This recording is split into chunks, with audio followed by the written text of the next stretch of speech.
Thank you so much for rejoining us at Out of the Main. I am one of your co-hosts, Tom Nixon, and my other co-host is here, or my only co-host, John. That's you. Question: do you think we're going beast mode today? Oh my gosh, that was such a great video. I don't know if he knows about that, but yes, we're going to sail another trip around Cape Horn, are we not? We are. You remembered all the puns from before. I do.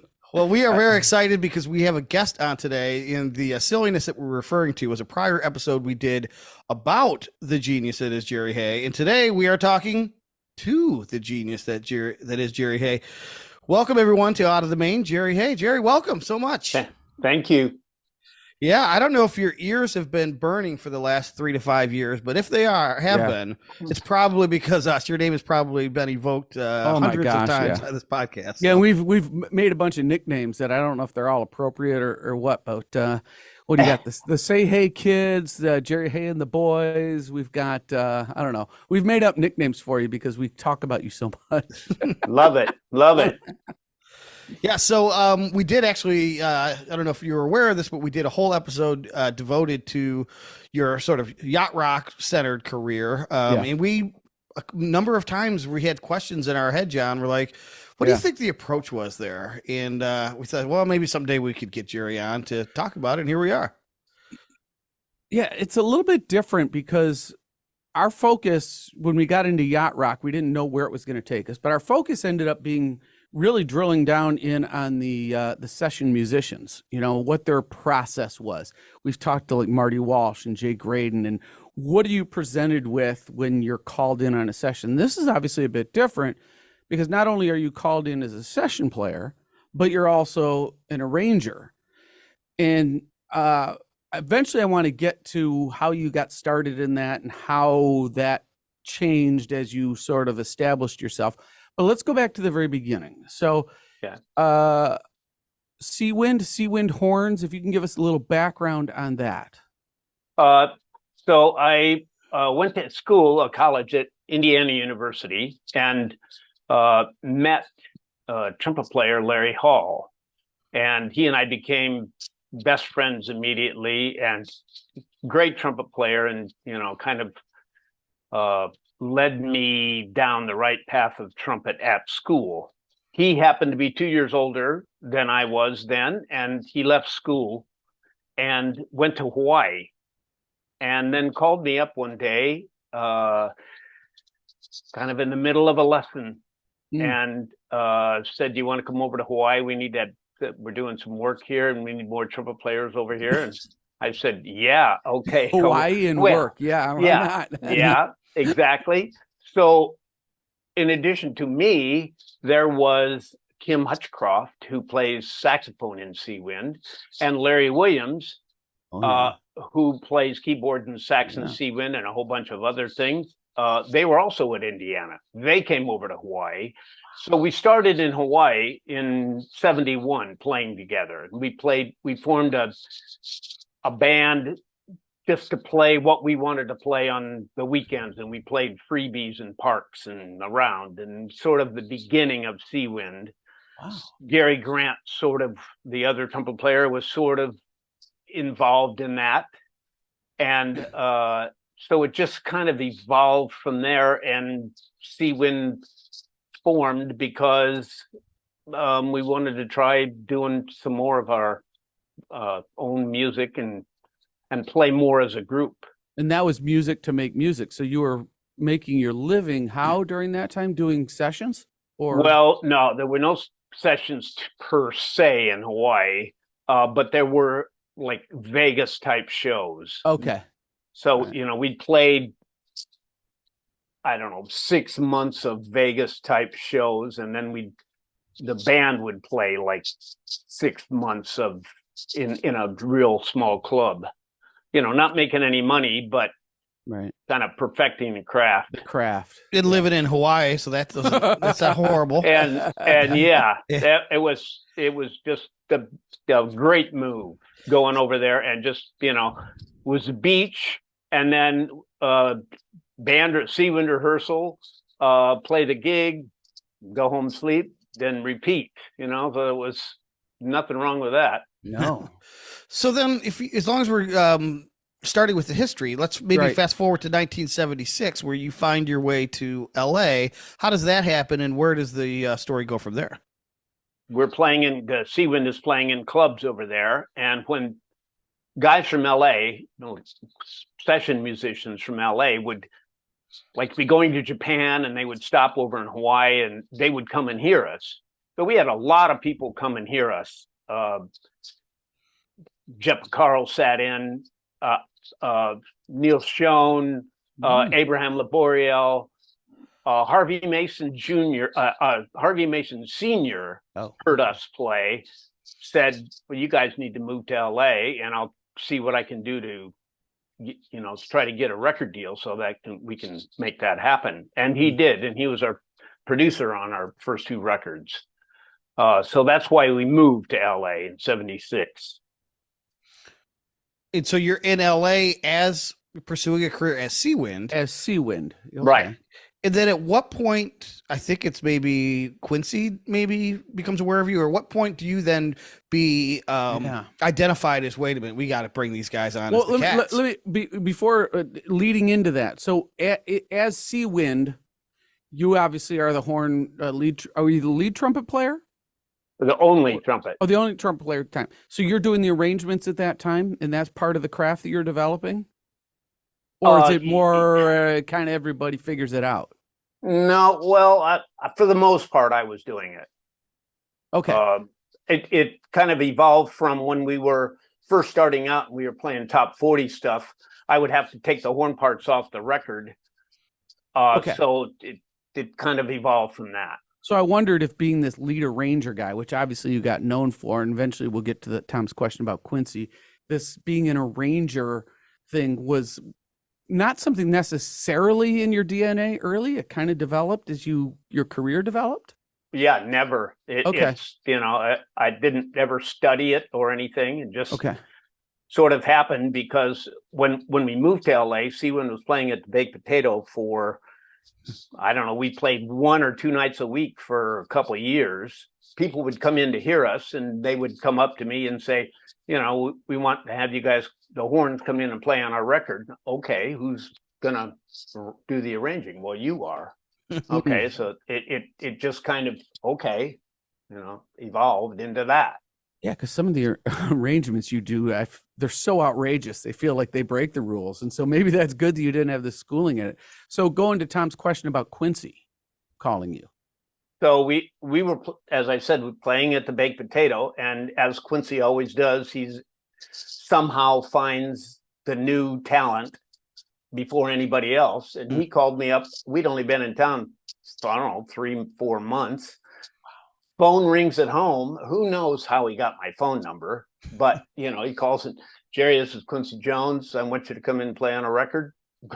Great. You hung up and said, no way. Wait, it's the wrong number. Yeah, no. And he said, and I want you to do the chart too. Okay. Wow. I don't know how any of that happened, but, I did it. It wasn't much. But, it was that first foot in the door, and he liked it. So, that was kind of the beginning. Did you have time to work up the chart, or did you just kind of have to do it on the fly? Okay, see you tomorrow, have a chart with you.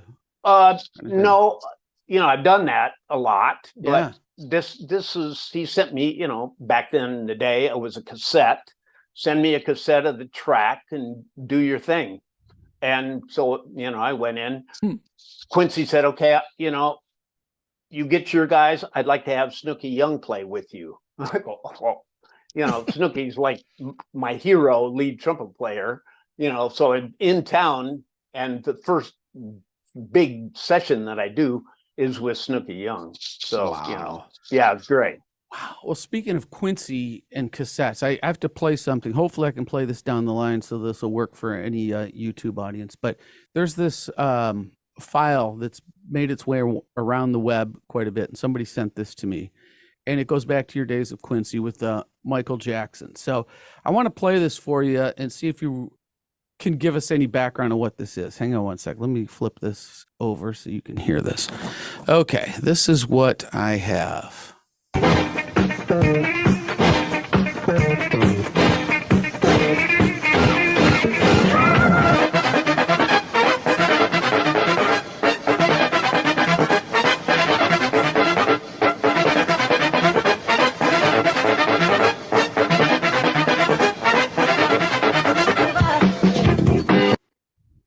So that obviously sounds like a quick cassette sort of edit.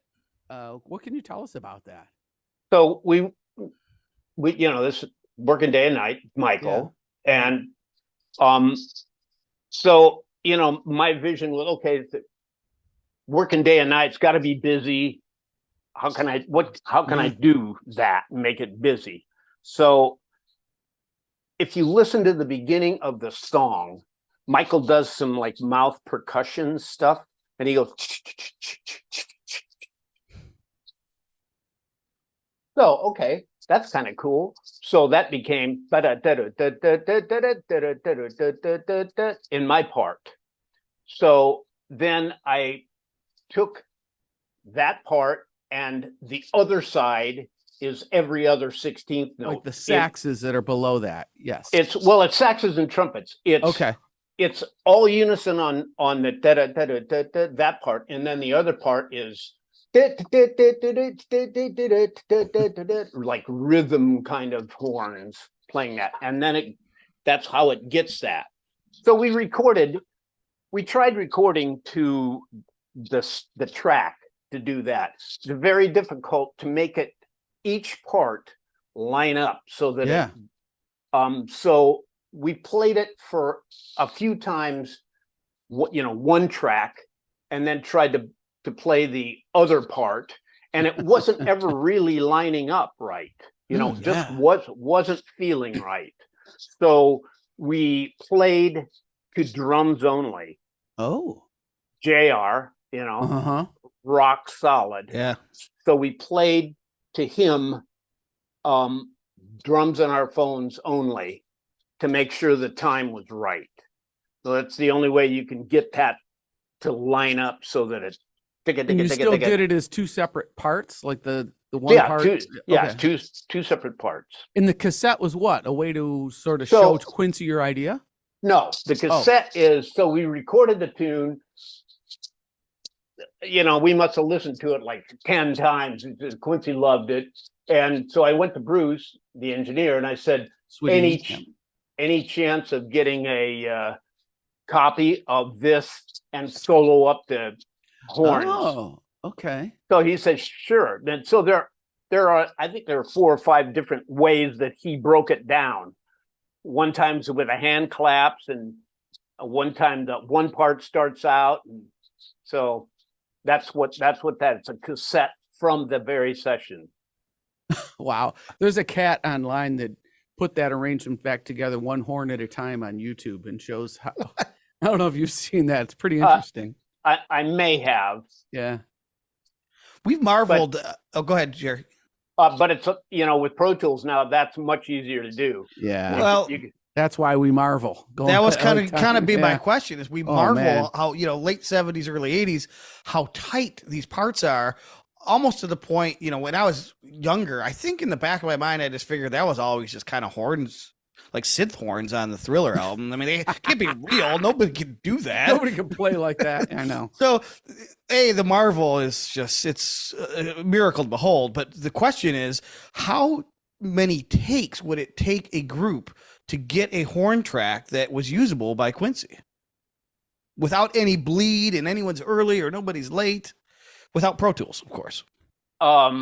It was, I was basically in charge of kind of making sure we were together and everything was in tune and in time. And, besides the fact of whether Quincy likes it or Michael likes it, or, you gotta like it first, right?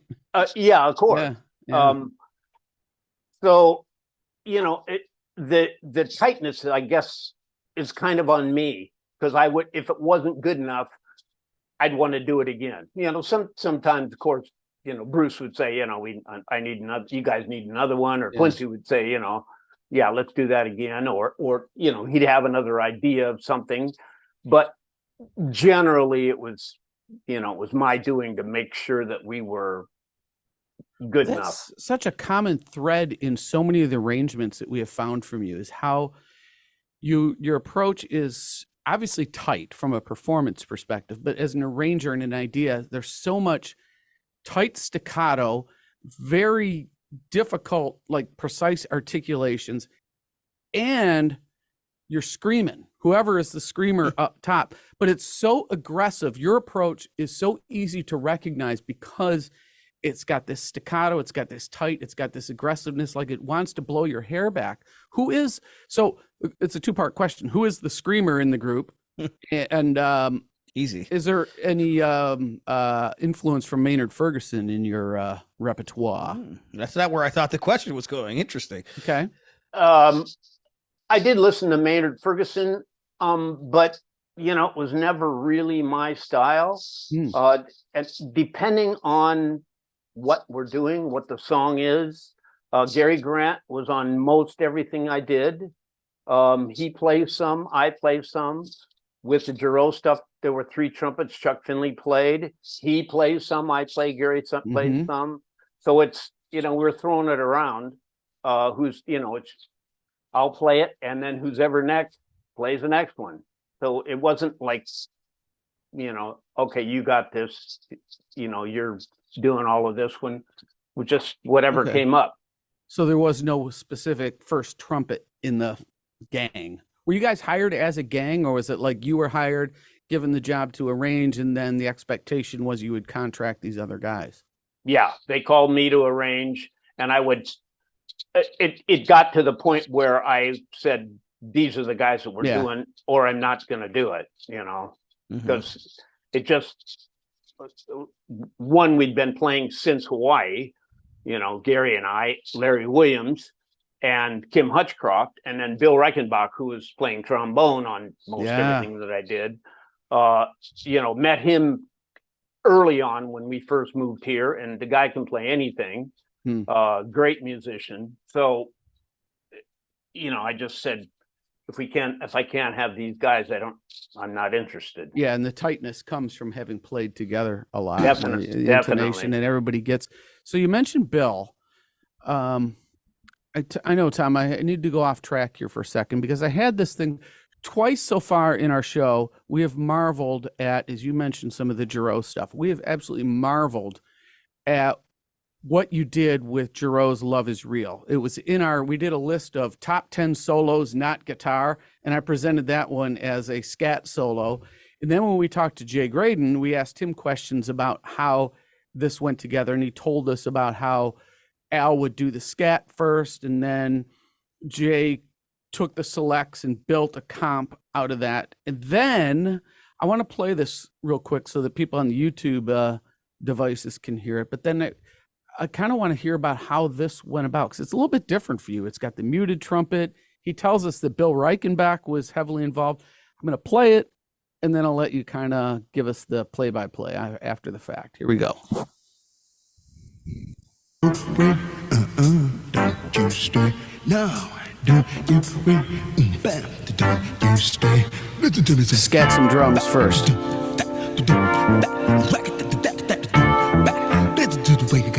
Here we go.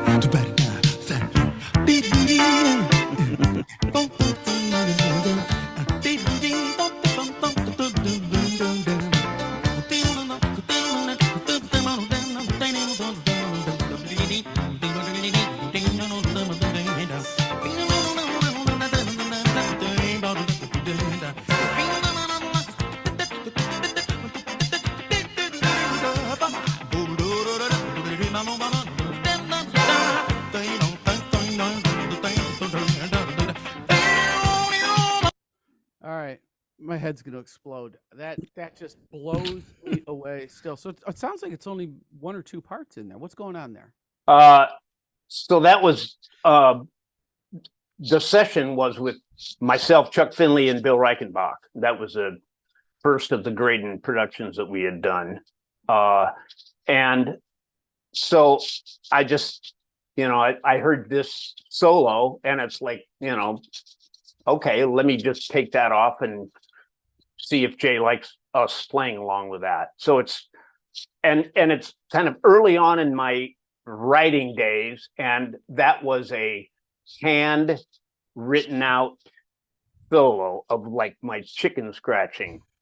So, and it's a lot of inflections and a lot of like phrasing, and the whole gamut of phrasing, trumpet playing is in that solo. Did Bill Reichenbach play a trumpet on that or something like that? Jay said something to the regard that he had the ability to do those difficult articulations. I'll get to that. Okay. So I brought it in. I said, Jay, I wrote out the solo. He says, but maybe do it in harmon mutes. He says, well, let me hear it. So I got this, handwritten pencil chicken scratching part of that solo, and Chuck Finley and we're both playing it, and it's doubled on the trumpet. So there's actually 4 trumpets in harmon mutes playing all with that. Mutes. Okay. All harmon mutes, and Chuck basically played it perfect, reading it down. Which one is the harmon mute? I'm sorry to break in. Which one is like Miles Davis mute, sort of, Yes. Okay. So yeah, Chuck was amazing on that. I mean, besides the fact that he's reading my horrible writing and having to play this really intense solo with all of these articulations, because I knew it, I could play it. I bet we didn't spend more than 10 minutes on that. What? Oh yeah, it was crazy. So back to Bill. Okay. So we had done a rough take of a chart just so Jay can hear, where I'm taking it. Not this chart necessarily, but maybe distracted, maybe. And great one. So we played it down, rough, mistakes and everything. And I went in with Jay, we're talking about it, and he hears trumpet and trombone out in the studio playing. And they're playing one of the licks or something from the record they were playing. And Jay goes, oh, that sounds awesome. And I said, yeah, that's Chuck playing trombone and Bill playing trumpet. Chuck plays. So they flipped. I got you. Chuck plays great trombone, and Bill can play any brass instrument known to man. Yeah, that's what Jay said. Yeah. Wow. So that was. Wow. Oh my God. So that might be an example of what we refer to at the outset of Jerry Hay Beast Mode. There is a video, isn't there, John, going around it says, is it labeled Jerry Hay Beast Mode? It's a YouTube thing, and he strings together. It's a guy it's audio, but he on YouTube strings together what he thinks are some of your most outrageous moments. He's got like wild women from Wango in there, right, and the tubes and crazy stuff, man. The flip side of that, maybe not flip side, but maybe counterpart complementary, is we also marvel at your ability, or we're going to find out whose ability, to write these counter melodies that really establish a song. For example, Turn Your Love Around by George Benson. And we've heard the famous stories about how the song was written, and we won't get into all that crap. But I'm dying to knowing that story, Jay comes up with this hook in this moment of inspiration, turn your love around. Space. I can show you how. To me, there's like nothing to it until the horn part's put in. So how did that get written? How did that get developed? And what was your role in that? That's another good story with Jay, that he gave me the tune, the track of the tune, come up with a horn part. And Jay spends a lot of time. He's very meticulous on his guitar parts, making sure that the part is really great and in time and, everything. So I come in and I said, Jay, I think I got a pretty good part for the chorus. He goes, what is it? And I sang it to him. And he goes, you're kidding. He said, that's almost verbatim what his guitar part was. Oh my gosh. So yeah. And the horns won out. Perfect. Oh man.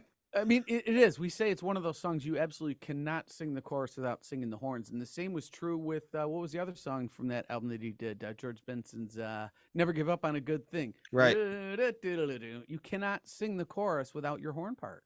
Oh, thank you. That's one of the things that I try to do. I always say that I look at, if you can have the name of the chorus followed by the horns, so that people associate the horns with the tune, like all you need is love, Yeah. You know, that's the perfect example for me. Or in the worst case scenario is Sweet Caroline.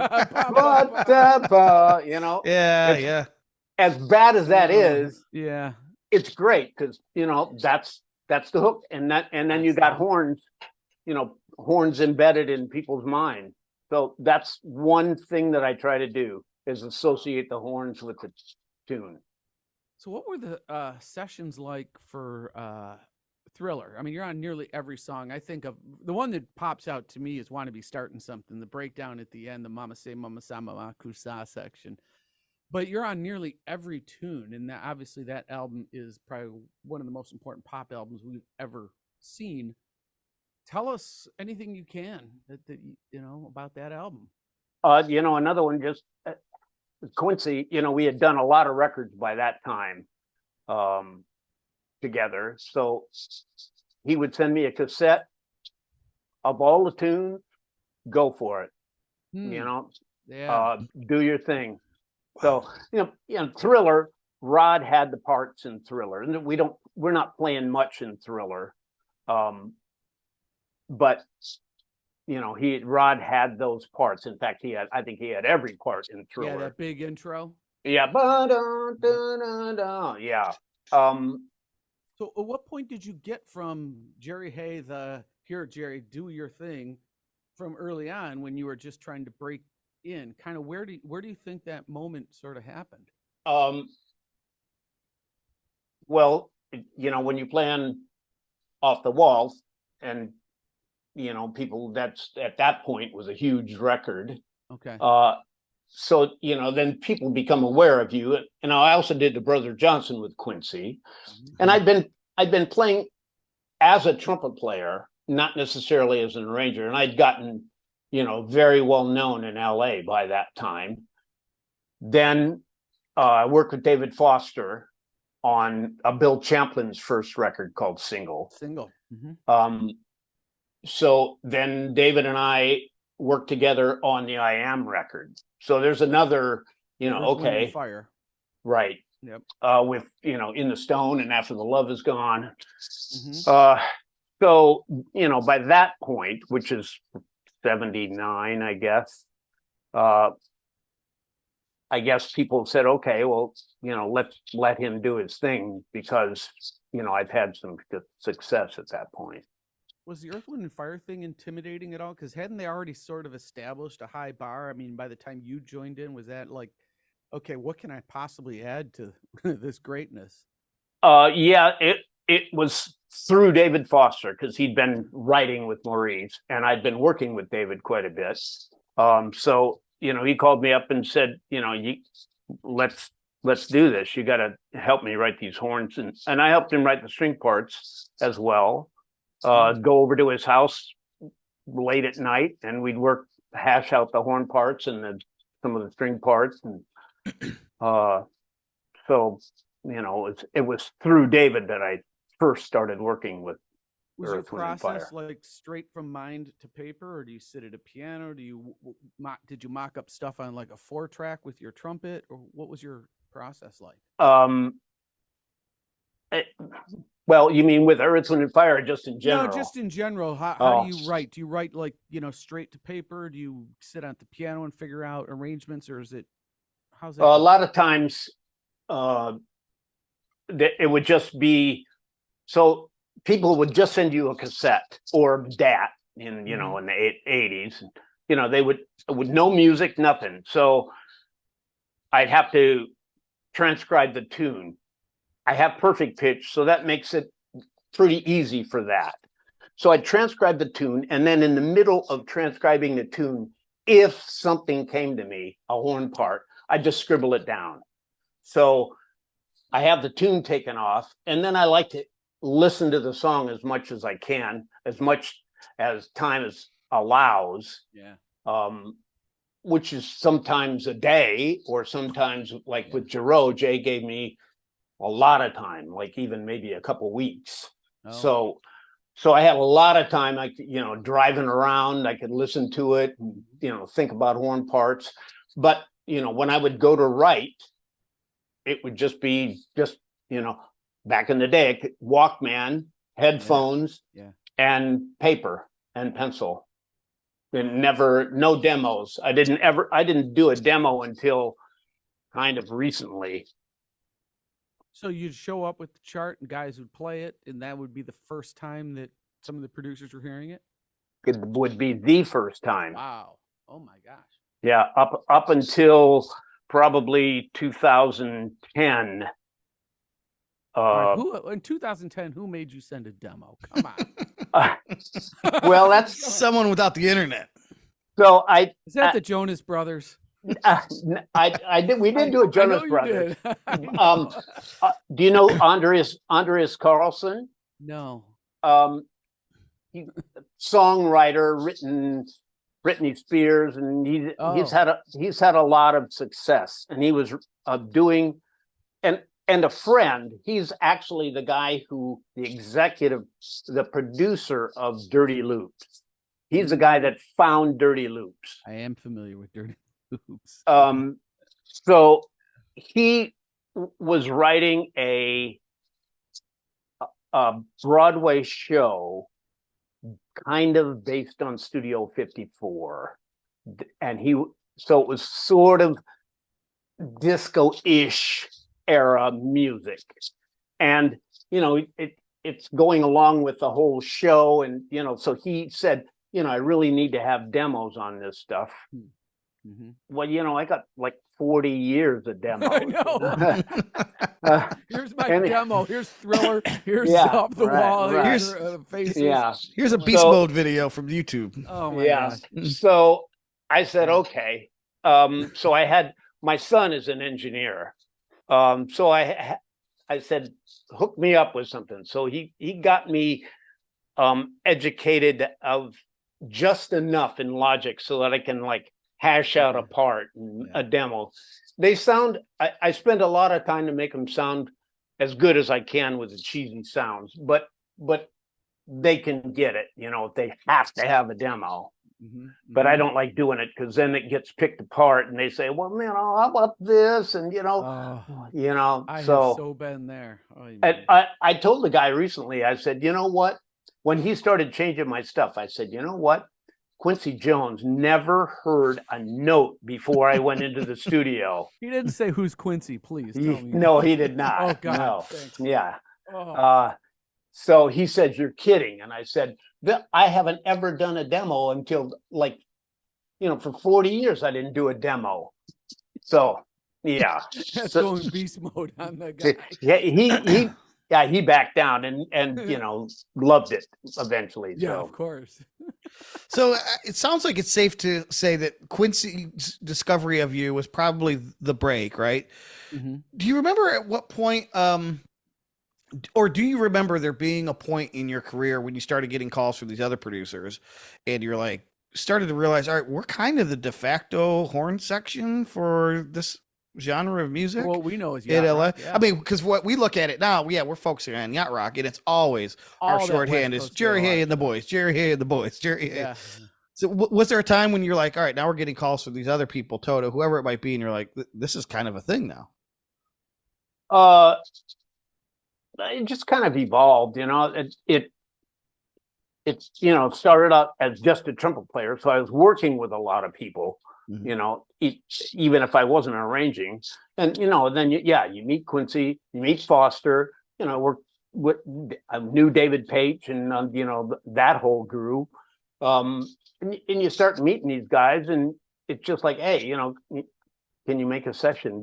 It wasn't ever really like a aha moment, except for when we did the Brothers Johnson Blam record. There was one song that we played. The vamp was 5 minutes long. And what song is that? It's called Ride a Rocket, but the vamp only goes about, 15 or 20 seconds. But the tape went 5 minutes and 14 seconds, I think, from the start of the vamp. And we edited it all down. We were playing the whole time. And so we had 2 or 3 days of sessions on the Blam. And when we went back, so we did that the first day, and that was kind of really the first big thing that we did with Quincy. We played this song and it was killing. I mean, it was brutal. And we went back the next day and we walk in and Quincy and Bruce are listening to this song at like full volume and just grooving. And so it was like, okay, we might be okay with, doing this for a living. Was kind of that was a moment, and that was very early on in the process. There's your demo right there. Get a cut of that. I have it. I'll get when. Can we play some of it? That would be awesome. I can't. Let me see if. No, you don't have to play it now. I mean, if you send it to us, can we play it in the podcast? Yeah, we'll drop it in if we can. Possibly. So the here's what happened when I would go into a session. Always early on, I would always say, I would take the cassette that they had sent me with the song on it, songs or whatever, and on the other side, I would say, can I get a copy of this with the horns on it now? Mm-hmm. So I'd have one without and one with, and I'd say, make the horns loud. So the Brother Johnson was the first one that I did that with. I still have that cassette, but the cassette now, 45 years old, it's been played over and over again. So it doesn't sound great. And I tried to put it through Pro Tools and fix it up. It's okay, but I can send it to you, but the vamp just goes on forever. Even if I just listen to it, I'll play it over and over again. Oh, he's the world's biggest Louis Johnson fan. So. Oh well, look at my music man. See? Yeah, there you are. Oh, he's killing it on this. I bet. With Harvey Mason, Louis Johnson, David Foster, and George Johnson. Oh, I would be in heaven. Yeah. Why do you think? I don't know if you've ever been asked this, and if you've ever applied any thought to it. Why does we compare your arrangements to, we could, whether it's Tom Scott or whoever, why is your stuff so aggressive? Where does that come from? Do you have any idea? Have you ever thought about why your stuff punches and just screams at people so much more? Well, I always, it's always trumpet oriented, I guess. Yeah. I have, I always have two trumpets. Now the section that I use now is two trumpets, one trombone, and one sax. Okay. So I always have two trumpets, and being a trumpet player, that's what I want to hear, and I like to hear it like you would hear it in an acoustical setting. If you're standing in front of two trumpets, trombone, and sax, you're going to hear trumpet. You're going to hear trumpet. And I like it to sound like that recorded. So the trumpets are featured, which, you also push them up into that high register a lot. Oh, yeah. Yes. Yeah. Love it. That's where I love it, right up there, where it's kind of right in the back of your head, right here. Yeah, it makes your ears tingle. You contrast it though with the Chicago style, which is to me it sounds more trombone forward with Pankow. Definitely, for sure. Definitely. But that's its own feel, and that vibe works perfect for what they do as well. No question about it. Of course, they were an early influence on me when the first double album came out. Yeah. I'm from Illinois, so it was like a big deal. Oh my gosh. So I'm curious, Jerry. So Seawind starts as essentially a live performance act, right? When you're full time doing sessions, were you also traveling at all on tour with anyone, or were you staying in the studio?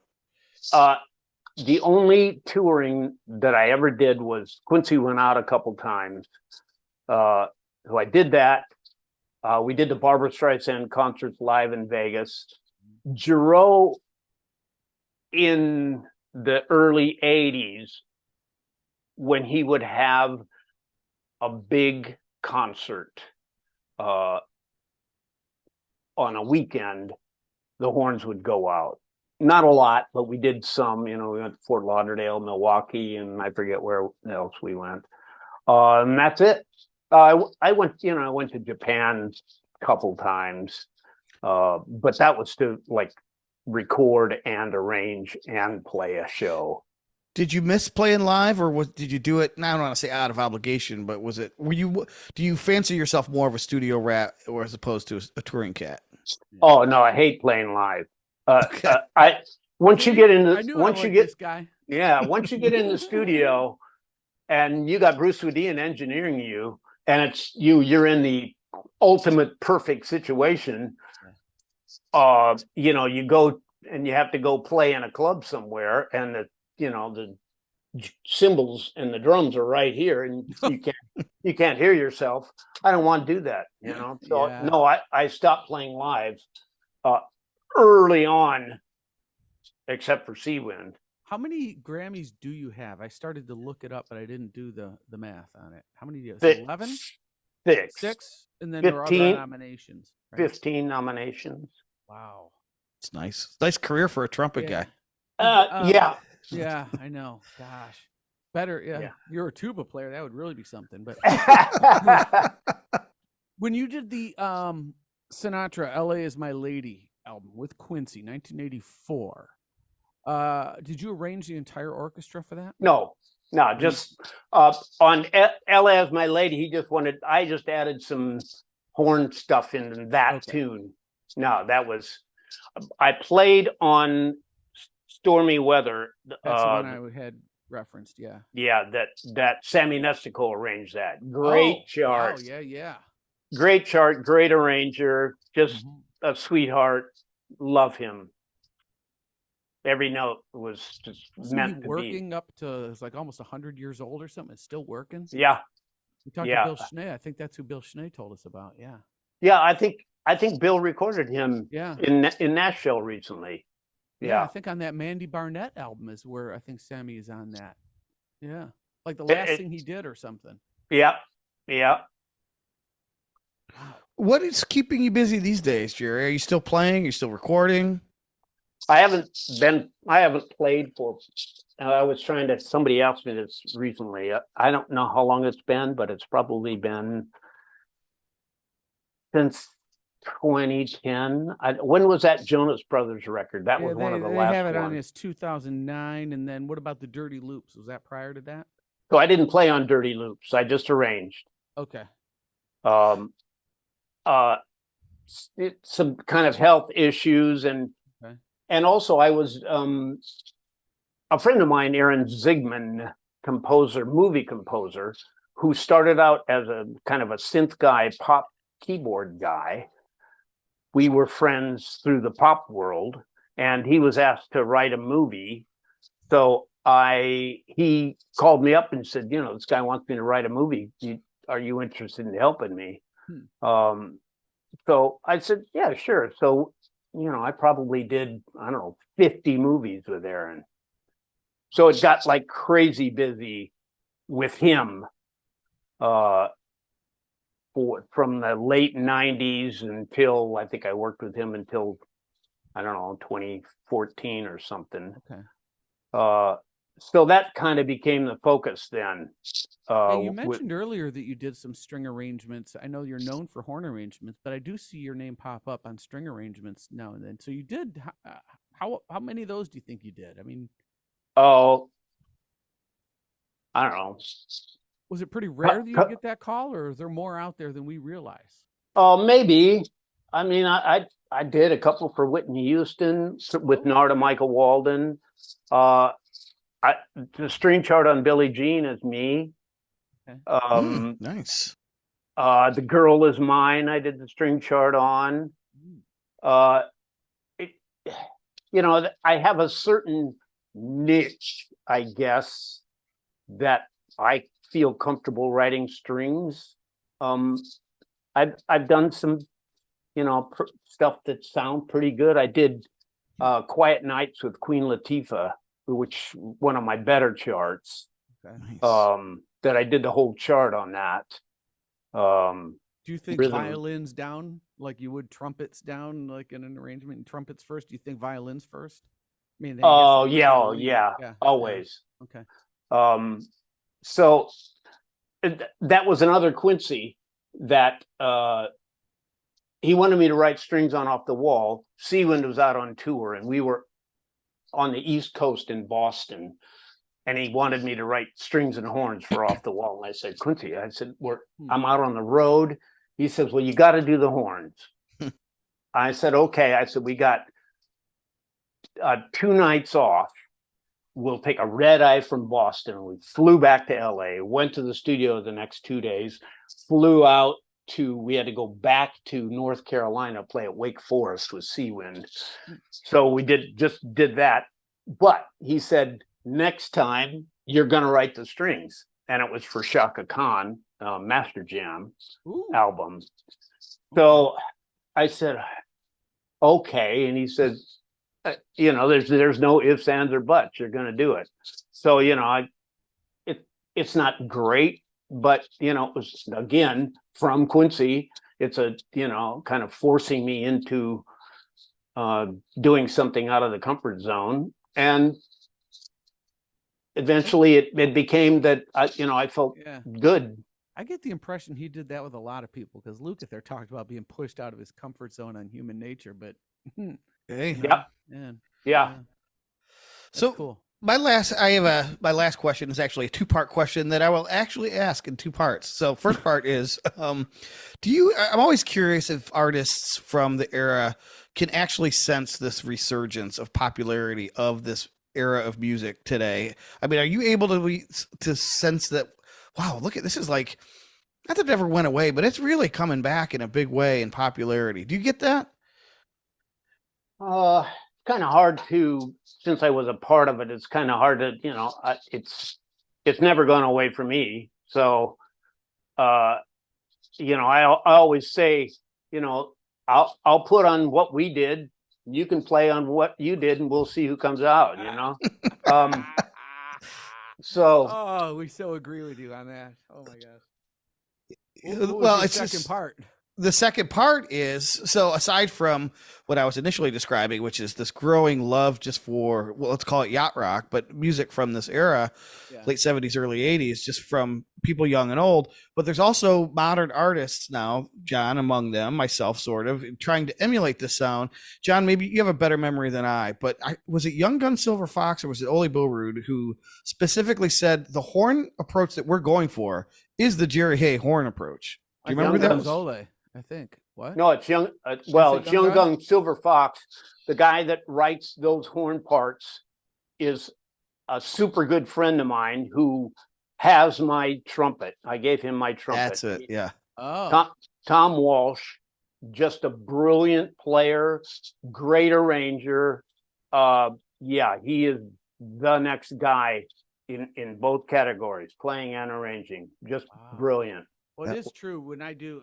My group is page 99, and because the stuff that I do is Toto-esque, Steely Dan-ish, all that era.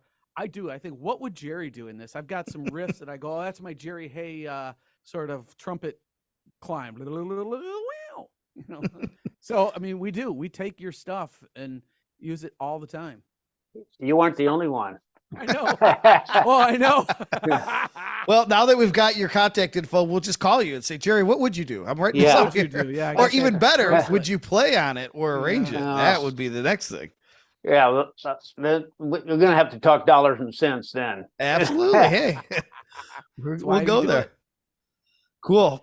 All right. Well, then I guess the final question, John, unless you have anything, because we haven't touched on Rosanna, which, I mean, we've talked about it ad nauseum, but is there any interesting anecdote about how that part came together or how you had to tighten it up with Picaro or any of that stuff? Ties in with that drum fill and everything. Was that all part of the thought process? So David Page called me and said, we want you to do an arrangement on this. And he said, I have a figure that goes with kind of the drum part there, that break. Yep. And so I kind of came back with, that it's kind of keyboard-esque and it's not really, doesn't lay very well for us to play. What about if we just do this? So it's a kind of a little morph of his part, Jeff's drum fill, of course. Mm-hmm. And what little I changed to make it a little more playable for us. So, that's how that came about. That is a seminal moment in the West Coast AOR period. Oh, it's a seminal moment in music history. It So, is. so Jeff would have known what your part ultimately was going to become when he did his drum fill on the basic tracking. I doubt that. Okay. I knew maybe David said, we're going to have the horn lick with, but Yeah, 'cause he did it all 3 times. Yeah. Yeah, right. And I have the track by itself Prior. Okay. without the horns, and it's kind of set up and just how Jeff plays it. Yeah. So Cool. yeah. Yeah.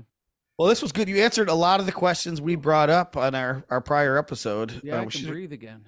should have just done it this way to begin with. Right? It's like phrasing and horns, The reason horn players know how to phrase is because they have to breathe. I'm telling you, guitar players and keyboard players don't know about phrasing the way horn players do. I agree with that. Yeah. When's the bass solo going to be? That's all I want. I know. That's when people leave the room then. Yeah, they do. Go get a beer. There's nothing that disrupts continuity more than a jazz bass solo. A drum solo might. Well, Jerry, this was really was a thrill and an honor. Yeah. So glad to have you on. Hopefully we can have you back. We've got more questions, I'm sure, more unanswered little ditties that we can hopefully wring out of you. Yeah. Sure. So come back anytime, and thank you for coming this time, and we'll hopefully talk to you again. Okay. Thanks, Jerry. Yeah, thank you.